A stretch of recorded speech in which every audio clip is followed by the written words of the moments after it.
Hey everyone, this is Jen, BPD Woman. I just wanted to give a quick message this morning. I woke up and I got a text that dysregulated me. It wasn't a bad text. It was essentially a client that told me that she wanted to keep paying me, but right now a dog of hers that I have been seeing for a couple of months now with great success, who does have some behavioral issues, to be fair, told me that he has been biting her on walks and that she hasn't felt comfortable with letting anyone else walk him right now, but she wants to continue supporting me and she'll get a trainer. And this began to dysregulate me a little. Not a lot. You know, I don't know exactly what's going on. You know, this is the thing with BPD, right? Someone will tell us something. They will give us the information about something. They will say, I want to keep supporting you, but please don't walk him right now. He's been biting. I feel uncomfortable. I'm getting a trainer until this resolves. Let's put a hiatus on everything. So that's all the information that she gave me. And so what they tell you in DBT is that you have to go with what people say. You know, you have to take them at their face value, because oftentimes when we have BPD, we run down a rabbit hole of catastrophizing and second guessing and wondering and fortune telling, because it's very hard for us to sit with uncertainty or worry. And because we measure certain successes against our self-esteem, for me, I've mentioned that it's my friendships. The more friends I have, the more successful or recovered I feel. For other people on this channel that have made comments on other videos, they say that their measure of success has been by work or productivity. And this morning, I began to worry and run down a rabbit hole. And here's why. This woman is a sister of another client, and I have been watching and taking care of their dog for the last 2 years. So she recently got this dog, the sister did.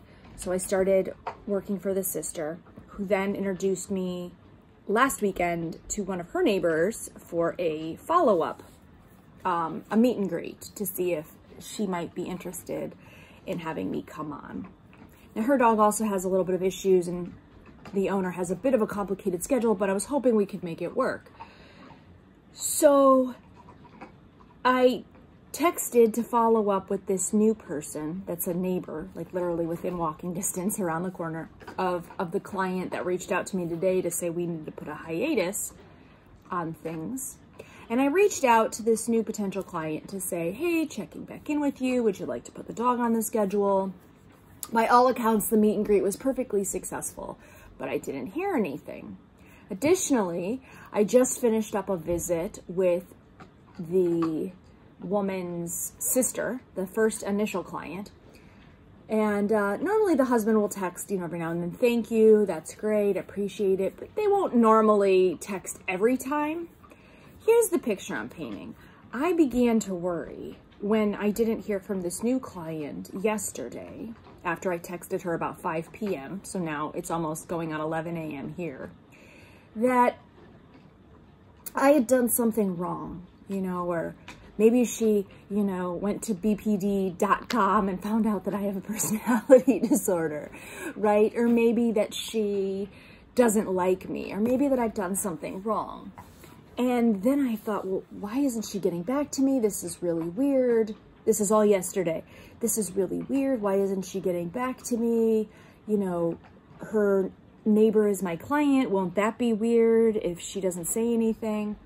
And then this morning at 7 a.m., before I even got up, I had this text from this client that I was supposed to see today, who said, hey, the dog's been having behavioral issues. I don't want you to walk him for a while, but I will continue paying you. So I started to wonder, like, well, this is weird, you know?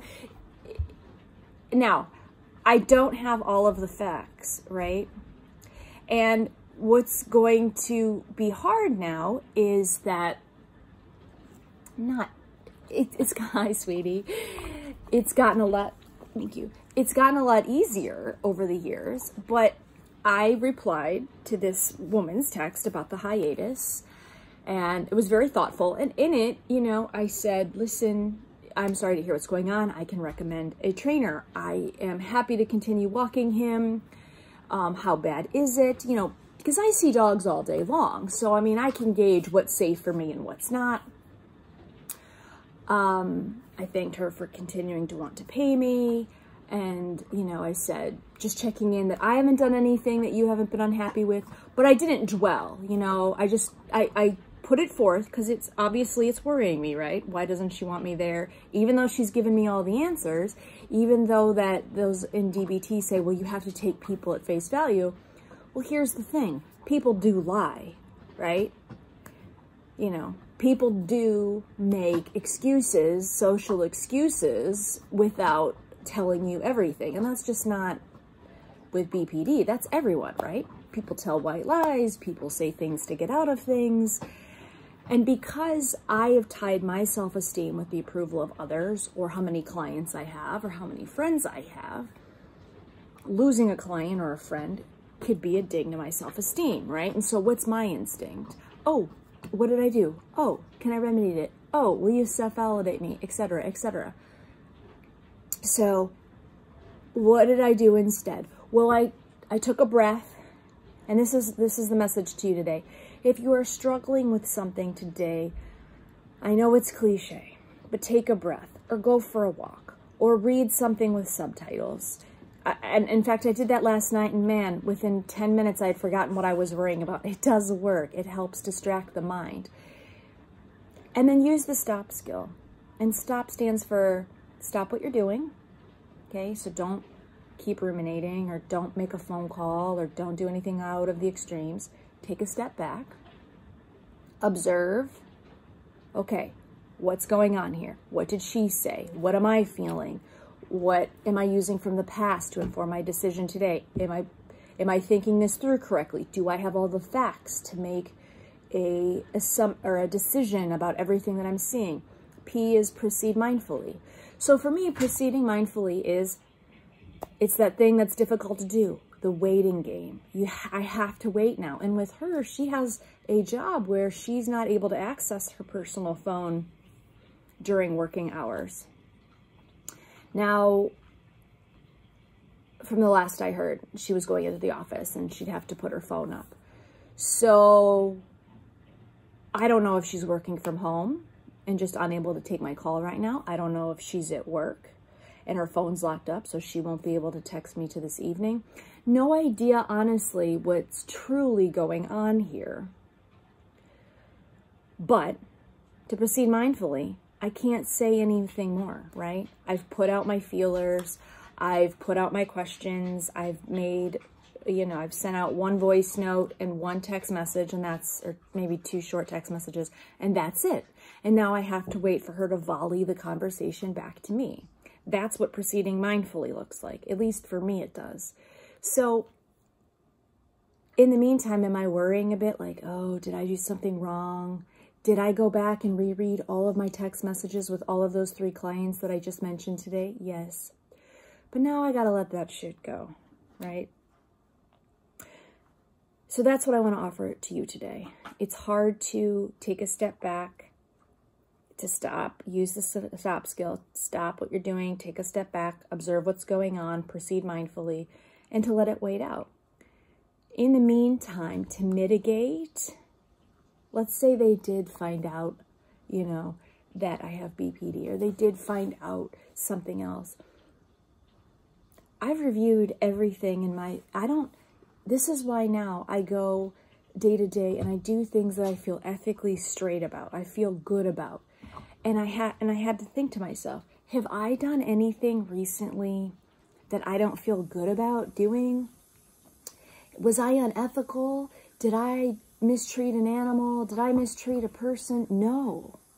There's nothing that I have done to warrant someone not wanting to keep me as a client. So, do I take her at her word? For now, I will have to. But even if I don't, in the back of my mind, I can't take it personally, and I will not. I have to tell myself, even though it was a bit harder to do this morning, and it may be a bit harder the rest of the day, to say, I like me, I'm proud of me, I did what's good, I've lived up to my expectations, and I have no apologies to make.